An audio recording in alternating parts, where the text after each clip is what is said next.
Medical marijuana continues to be a controversial topic in this country. Many believe that it is a way for recreational users to legally obtain marijuana, while others argue that the medicinal benefits of the cannabis plant can be used to treat many different ailments.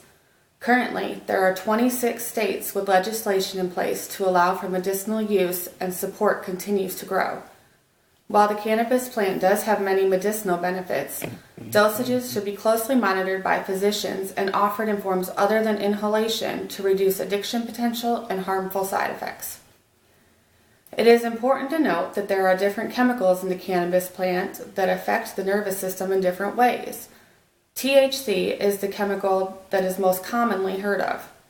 It creates the intoxication or high feeling that recreational users seek.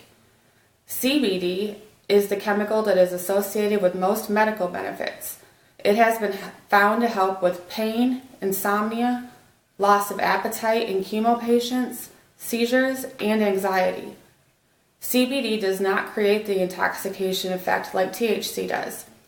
However, it has been found that in order for CBD to be effective, at least a small amount of THC must also be used. The traditional form of smoking marijuana has many adverse effects. When inhaled, it is quickly absorbed, which leads to a quick effect, but also a quick come down, requiring frequent use for long-lasting effects. This cycle can lead to addiction. Plants grown for the purpose of smoking are often manipulated to obtain higher levels of THC. Prolonged use of high levels of THC have been linked to psychiatric disorders such as schizophrenia and delirium. There are currently 5 recognized psychiatric disorders that are directly linked to marijuana. Medical marijuana comes in forms other than the traditional form of inhalation.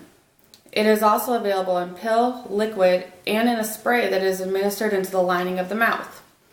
These alternate forms allow for more control in dosage, less psychoactive side effects, and a decrease in addiction potential, as well as eliminating the damage to the lungs caused by smoking.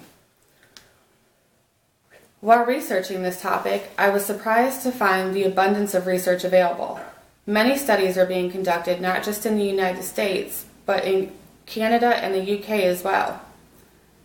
As a mental health nurse, I was also interested to learn of the many long-term effects heavy use of marijuana can have. One of the biggest obstacles I came across during my research was deciphering between legitimate research and the many opinion articles that were out there. I used a lot of time cross-referencing information to ensure it was backed up by scientific data.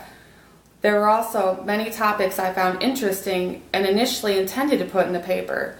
As I was developing the paper, though, I found that while interesting, some did not apply to my thesis and had to be left out. The experience of writing this paper helped me to have a better understanding of the research process. Starting with a broad topic and through research being able to narrow it down to pinpoint a smaller topic was kind of a fun process. I am sure that in my future I will use these skills many times, and I am thankful for the experience I gained in this class.